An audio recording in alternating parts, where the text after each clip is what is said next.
Hey, district leaders, I know you already know this. In schools worldwide, cell phones are posing real challenges on student engagement and mental well being, and I want you to meet Yondr, a proud sponsor of an imperfect leader. And let me share this story from a visit I made to some schools in Silicon Valley. I asked some kids what they liked about Yondr, and after some funny looks, they shared that actually, with Yondr, teachers don't have to battle with them over phones anymore. In fact, one kid said to me he didn't have to worry anymore about his parents texting him in class, and the kid next to him sort of shoved him and goes, "Texting? My mom used to FaceTime me in class." I want to introduce you to a support system that increases teaching and learning. I want you to discover why 1 million students choose Yondr daily. Minimize distractions, maximize learning potential. To learn more, go to overyondr.com. YONDR. Thank you for joining me for this Encore episode, where we explore the challenges and triumphs of leadership, the pursuit of educational equity, and the journey of an imperfect leader. So today, I am thrilled to visit with a tremendous leader, a man I met with the Chamber of Commerce from Athens, Georgia, when they wanted to exchange ideas with a sister city. So, I got partnered with their superintendent, Dr. Damon Means. And, we had I thought, a blast. He'll have to tell you whether or not he thinks the same thing. But he immediately established himself as someone who didn't just talk about removing roadblocks for better access for students. He helped build better systems. And as you can imagine, I wanted to spend more time with this guy and even made plans to get together so we could continue to talk about schools and leadership. But then, this pandemic kind of put a wrench in our plans. So today on An Imperfect Leader, Damon Means joins us, and Dr. Means is the superintendent of the Wauwatosa School District. A school district you said it well. Did I say it? Did I do it? Yes. It's a district just immediately west of Milwaukee. So Damon Means, welcome to An Imperfect Leader.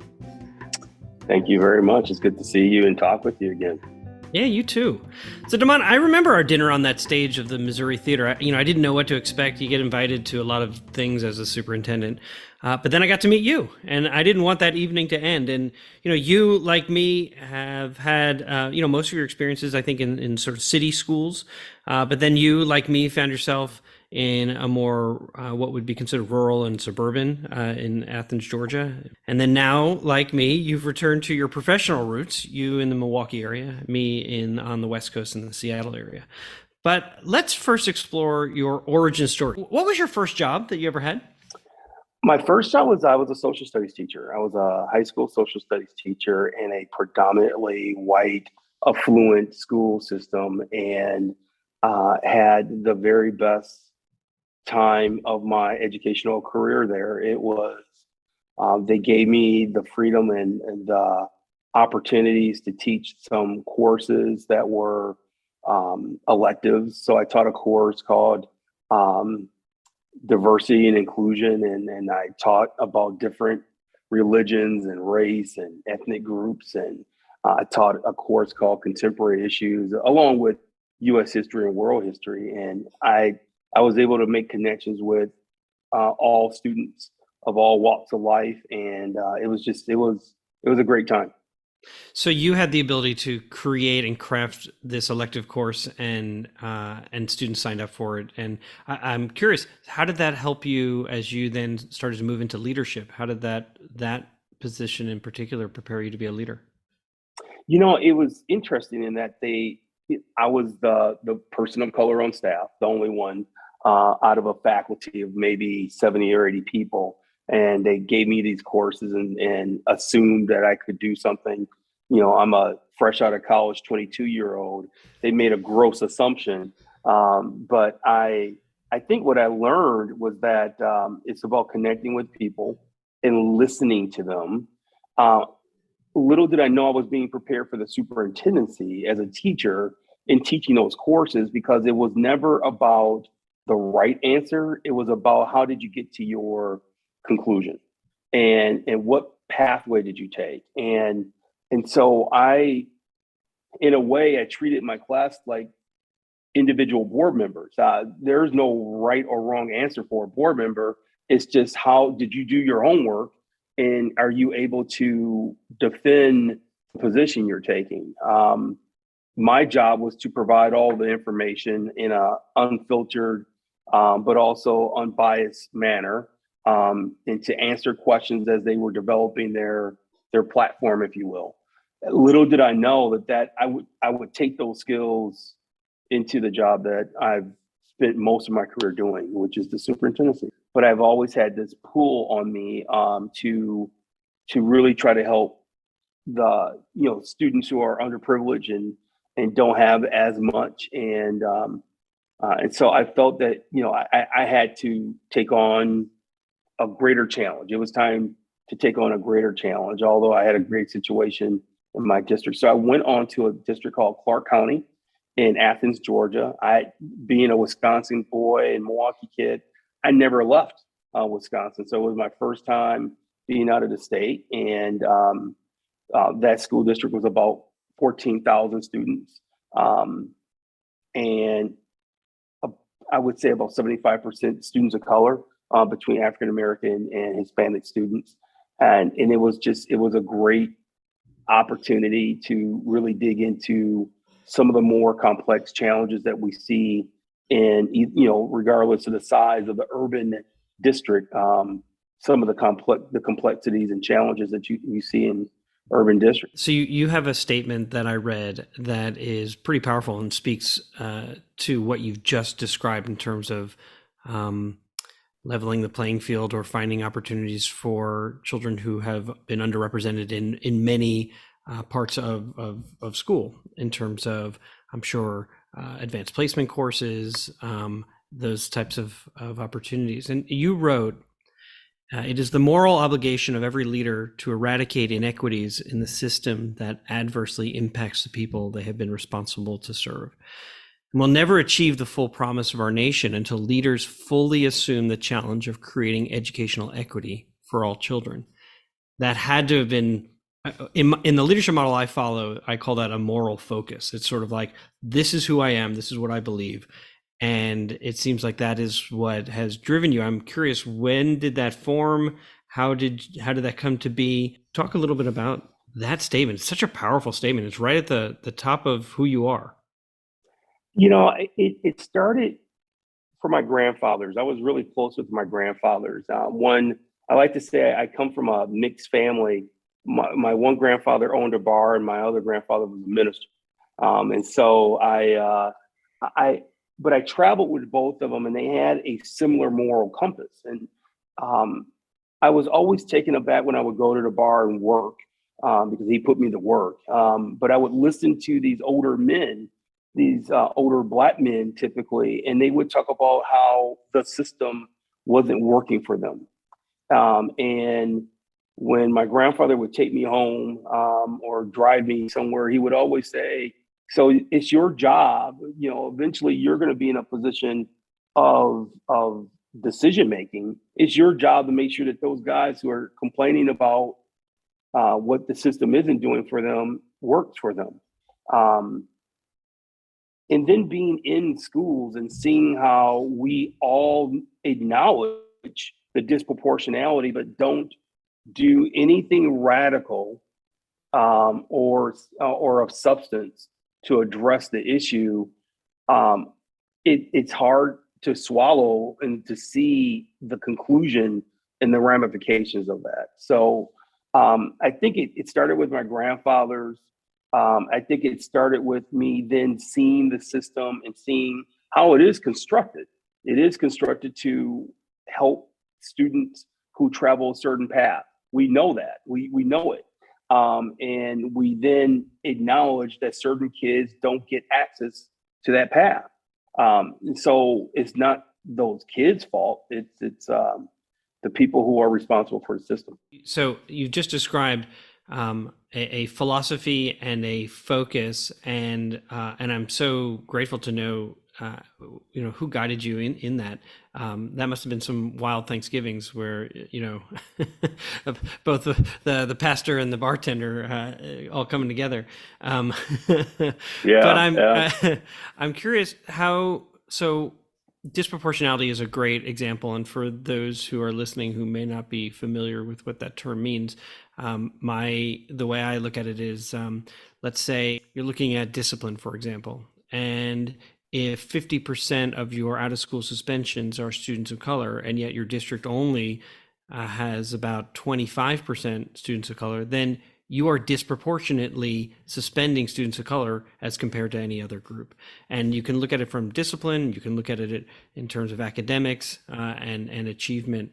And so when you use that as an example, so how do you use that phrase or that statement to guide those radical decisions? I mean, radical alone doesn't allow, it's hard as a superintendent to be radical as an individual. So you really have to kind of think about, how do you harvest the wisdom of your organization, and how do you not just collaborate, like really partner in terms of sharing leadership with others so that you're doing that all together. So somebody isn't just saying to you like, yeah, no, we're right behind you. And then you're like, yeah, but how far behind me are you? Like, I'd rather be linked arm in arms with you, not just have you behind me.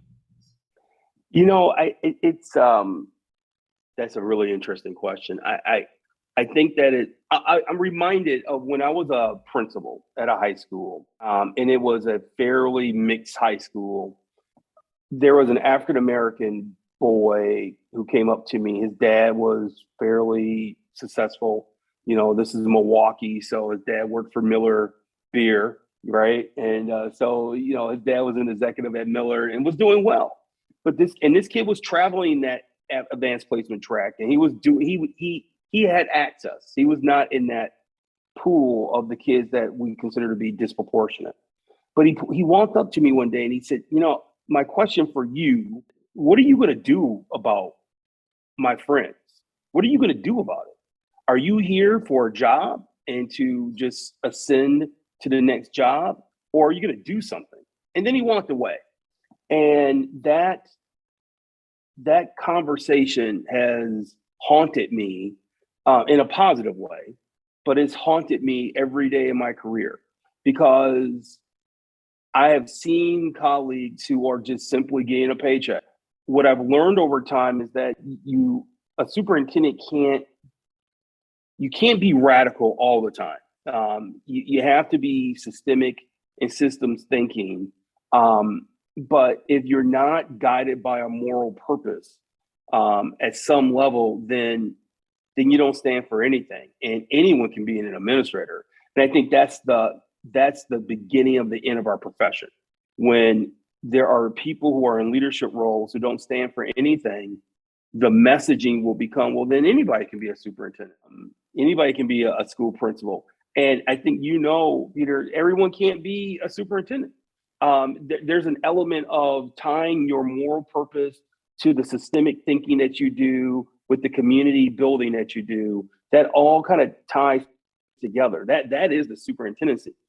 If we water it down to just making sure there's someone who sits at the board table for each board meeting and makes sure that the board meeting gets posted, and if that's what the job is, then, you know, there were some old school, if you will, superintendents who mentored me, and they stood for something, and I could watch them from afar and knew that they had a moral compass.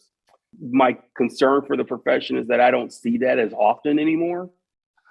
I see a lot of people who are pursuing the job for title's sake, and it doesn't matter if you have the title or not. If you're not a morally grounded, focused, systemic thinking leader, if you're not focused on a moral purpose and moving your organization from one state to a better state through systems and continuous improvement, then you're just an empty suit. You know, it's so interesting you say that, and you took the words right out of my mouth, because I was going to say, boy, am I jealous that you had such great mentorship when you first got into the role. And what I observe right now is that superintendents don't.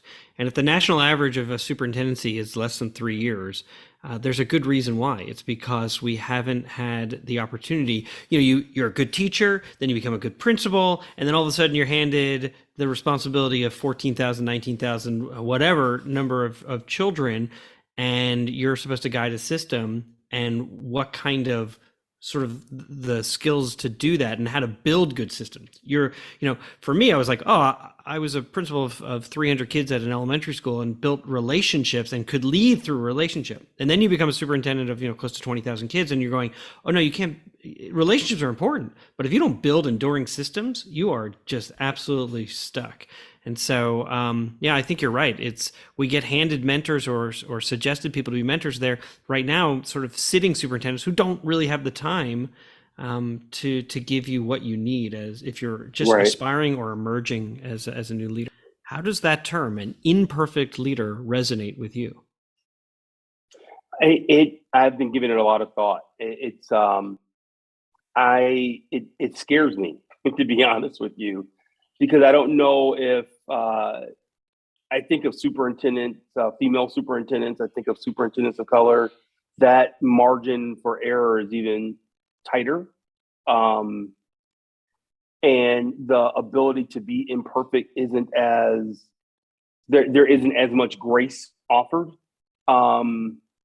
But we're fooling ourselves, and this is what I've told my colleagues, my female superintendent friends and friends of color who are superintendents. But we're fooling ourselves if we're saying that we're not making mistakes. We are. It is, but it is just more. It is a frightening place to be because the grace is not there. Yeah, you've always been told, at least this is my perspective from colleagues of color, women and women of color, who have been told their entire lives, like they got to work twice as hard to get half as far. And I imagine when you're sitting in the superintendency and you are in charge now, that there are lots of opportunities or lots of people looking to confirm whatever bias or prejudice they have to say, see, I knew it. So let's go move in a different direction. So to embrace imperfection might be a privileged position for someone like me who can say like, well, I'm imperfect and we're all going to learn from our experiences and we're going to move forward. Like what a nice place to be able to be. I worked with a board. Maybe in my third or fourth year that said, you have a lot of potential, but you're playing it too safe. You need to fail forward. You need to do something. You need to move our organization. You just can't sit in a seat and call yourself the superintendent. And that board provided a level of learning and opportunity to grow that I have never had before.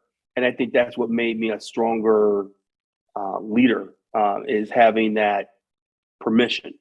Yeah, what a blessing. There's a real difference, right? In this case, you weren't making bold statements and taking bold action and having the board say like, well, we'll see how it goes. They were asking you to take bold decision, bold action. Wow, what a great place to be. They spoiled me, right? I mean, they've made it bad for others because I'm assuming that that's how boards work, and that's not the case. And there's a lot of districts that do want to play it safe, and this is the same community that's fairly affluent, predominantly white, and they said, well, if you believe in if your moral compass is talking about equity, help us see how equity is going to help all kids. And when I was able to unpack that, they were able to get behind it, and we were able to move forward in a very positive way, and it helped me grow. What I learned from that experience is that it's a gift to have the ability to be an imperfect leader. That's a gift, and it's never about the leader. It's about the people who is supporting that leader, and letting them know that they can be imperfect. And when you think about the classroom, that's when the best teachers are at their best. When you tell someone it's okay to make a mistake, that's when they grow. You don't grow from playing it safe. You grow when you try something and you fail. The last thing I would say before we move to the next section is, imperfect leaders, they often understand that cause and effect are not always closely related in time. And what I mean by that is that, when you make a change, like in your case, making changes focused on equity and inclusion, you have to manage time delays. The gap between what you want to happen and the time it takes to get the results you want, it can take time. And so this very habit is actually described by the Water Center for Systems Thinking in their habits of system thinking tools. And I love this question that they pose to leaders about managing tensions when you make a change to the system. And in your scenario from that other district, boy, you were in such a great place because they were asking you to take these steps and they were comfortable with the time delay between taking action and getting the results that you would want to get. So, so they asked this question, and I love it how they pose it to leaders about managing that tension. What will be happening within the system during the time delay that could affect the results that we desire? And so how have you, as you agitate for change, knowing that there's going to be a time delay, and how do you sort of manage the tension? I don't find it as much of a tension as building the pathway to it. So I think strategic planning is really the crux to it all. If there is a strategic plan that allows us to put the marker in the sand to say, this is what we want to get to, and then allow to make the statement of, now it's time to do the work and we'll measure our progress. And that measurement of progress is not a toxic accountability component, but it's more of if we're not hitting our mark, then how can we support you with more resources to get there? So I guess for me, it's, when you think about what's happening in the system as we're working towards the goal, what's happening in the system is really staying focused on the end, keeping the end in mind constantly, keeping that vision of what the end could be is ultimately that's what's happening. It's work, and it's staying diligent, and it's monitoring it in a positive way of, if it's not moving where we need it to, then what resources do we need to provide moving forward? Yeah, you're speaking to if we're not getting what we want or we expected to get in this time period, what is the mid-course correction we need to take? What is a different lever we need to pull?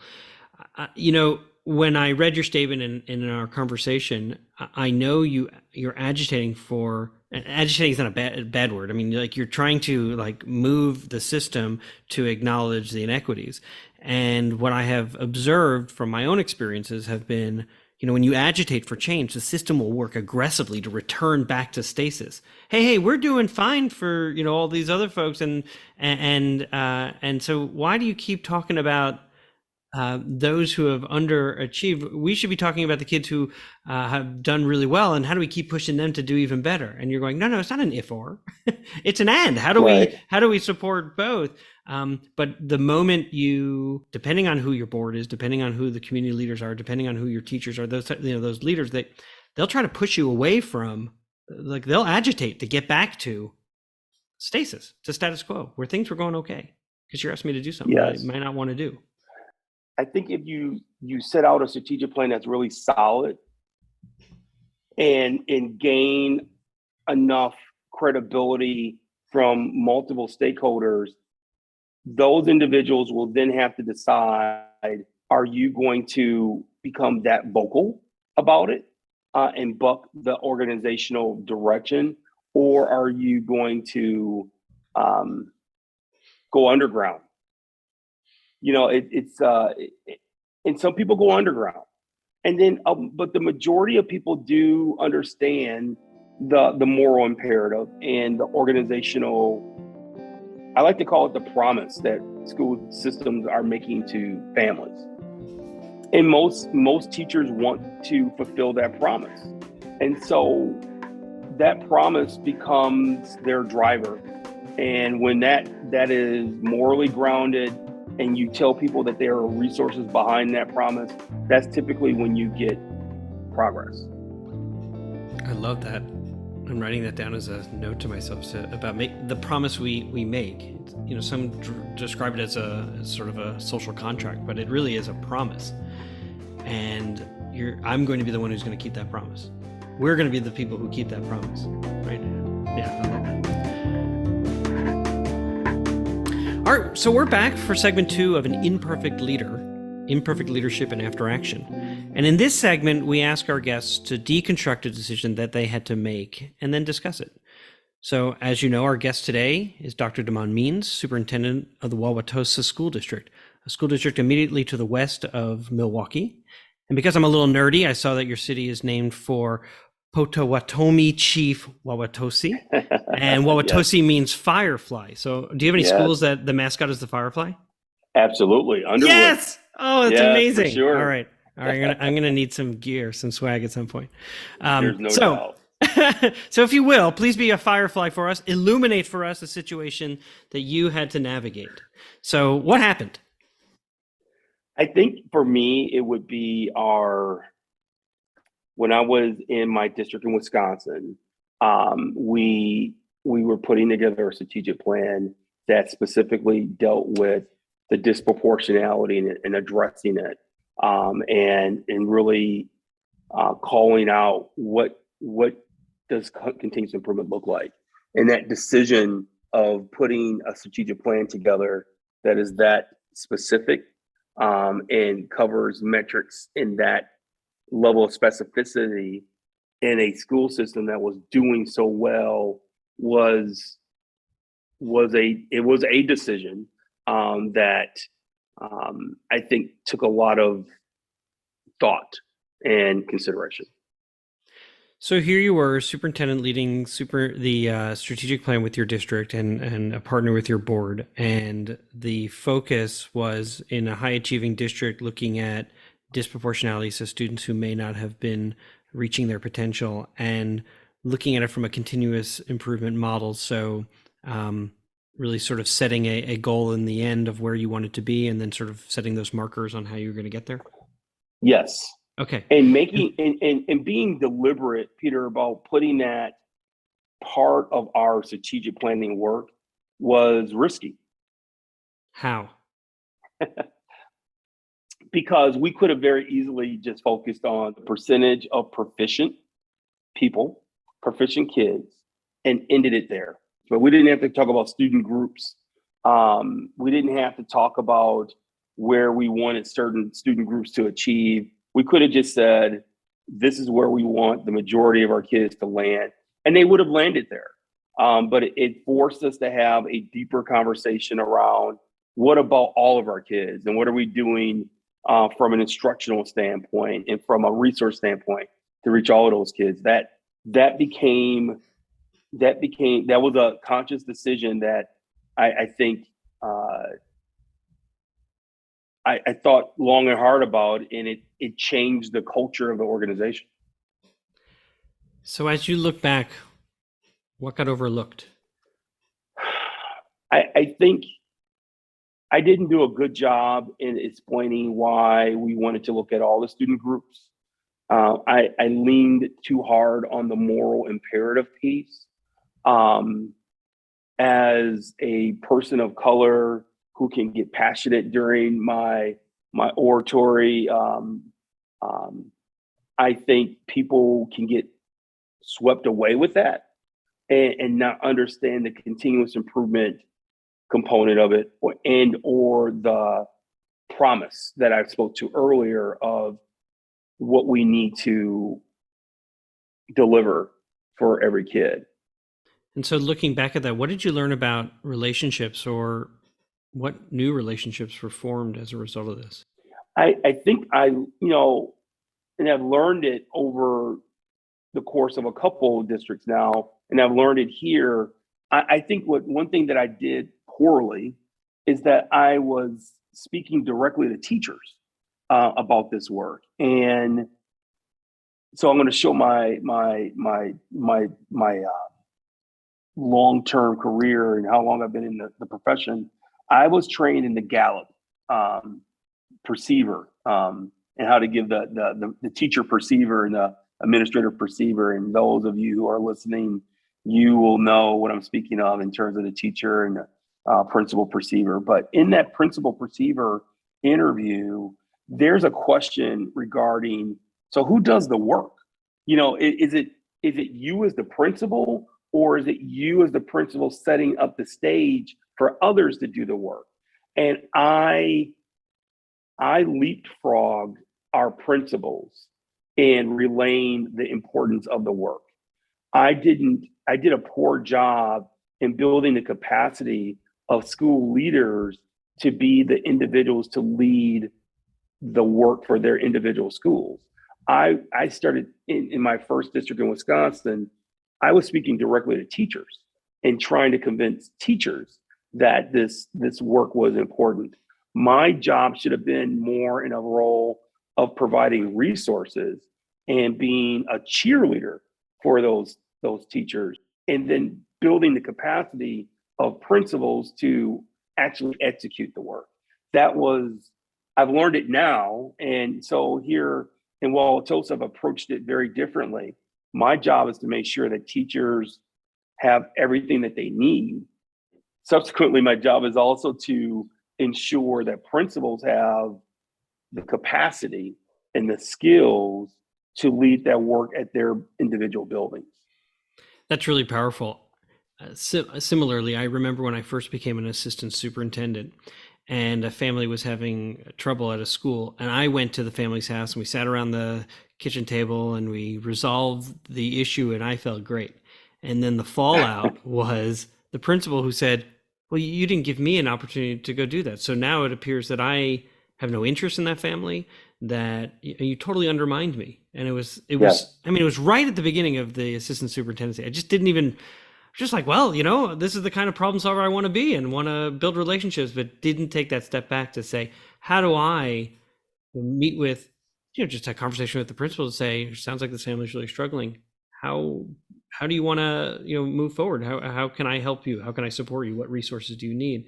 They may have said, look, I've done everything I can possibly do. You go to the house. But I suspect from knowing that principal, they really wished they had had the opportunity to sit down and feel really good about building a meaningful relationship with the family. So that's a really interesting piece. I think that leaders overlook as they move to new roles is where do they fall, not in a hierarchy, but there is like certain roles at different levels in the organization and different expectations about how you support. I like to use the term that principals live in the buildings. They live with their staff. They're a family. I'm just visiting, so, even if I am on the money and I visit each school twice a month, which is really a lot, that's incredible, right? If I was able to visit each school every week, which is unheard of, if I could visit each school each week, that's 36 visits. There's 178 some odd school days. So my one visit a week, which in the world of a superintendent is incredible, is still a fraction of what the principal has with the faculty. And I think we have lost sight of that. And I don't know, I think some people have glamorized the superintendency. It's not a glamorous job. It's not. When I have young people who say, I want to be a superintendent, my first question to them is why? Because, and it's not to discourage them, it's to say, if you don't have a moral imperative, if you don't have the skills to put together systems, if you don't have the patience to work with the community in a way of bringing them along and bringing them together, if you don't have all of those things, then it's going to be a very bad job for you. It's not going, it won't be rewarding, job. Right? It won't be rewarding. Right. And it'll be taxing on you, your health, your family's health. Unless, and I've seen this more and more, unless you want the job simply for the title. But I think there's some people who they're good with that. Yeah, I think that's why, what you're doing with this podcast is so important, because, and you don't have to be, I like to say that the action is really at the principalship level. That's where the action is. That's where our job is to make sure that they have the right resources and we set the vision and we support them. The day-to-day action is in those buildings with principals, leading PLCs, connecting with families, ensuring that they have resources. That's where the real work begins. So what frustrated you? So you're doing the strategic plan. You're thinking about disproportionality. You're learning a lot about relationships. You've kind of identified what got overlooked in terms of going directly to teachers and leapfrogging the principals. What frustrated you? It was a self-inflicted frustration, but I think the frustration was when you lead with a moral imperative, when you don't get the sense that everyone has that same level of moral drive, if you will, that burn, and that was a terrible. That was I was young in my leadership journey. That was self-inflicted, and I was wrong, and I've grown since then. But that was self-inflicted. It reminds me, Peter, of the story when they talk about how Magic Johnson was the coach for the Lakers for like 20 games, and then he stopped coaching, and it was because he just assumed everyone played like him. One of the greatest players of all time, and it wasn't. That's not how a really good leader. Not saying that Magic wasn't a good leader, but I can speak for myself. I wasn't as good of a leader then that I am now, because I don't impose that on everyone. Everyone's going to get to their mark differently, and it's going to come out differently. It was the one component of my teaching years that I forgot, in terms of how people how they express themselves is going to come off different, and that's okay. It was ironic. The equity guy didn't respect the diversity of how people were coming to their moral imperative. So I think that's been the biggest area of growth for me, from that point 12 years ago to where I am now in terms of leadership. So that's interesting. I think you've answered those last two questions that I would have for you, is what would you have done differently? And it sounds like going directly to principals and building the capacity and the enthusiasm there, as opposed to going directly to teachers.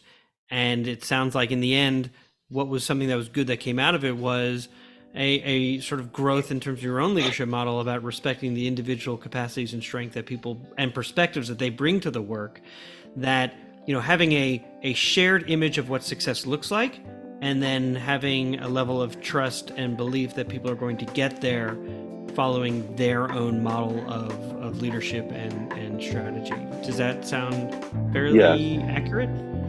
That's very accurate, yes. And there you have it. Dr. Damon Means from the Wauwatosa School District. Music for An Imperfect Leader was written and arranged by Ian Varley. Sam Falbo created our artwork, a wood print-inspired Daruma doll butterfly. Remember, imperfect leadership is not a scarlet letter. It's a badge of honor. It recognizes that serving as a lead learner is about being a vulnerable leader, an empathetic leader, a compassionate leader. And I'm proud to be an imperfect leader. I'm Peter Stiepelman. Please join me next time for another episode of An Imperfect Leader, Leadership in After Action.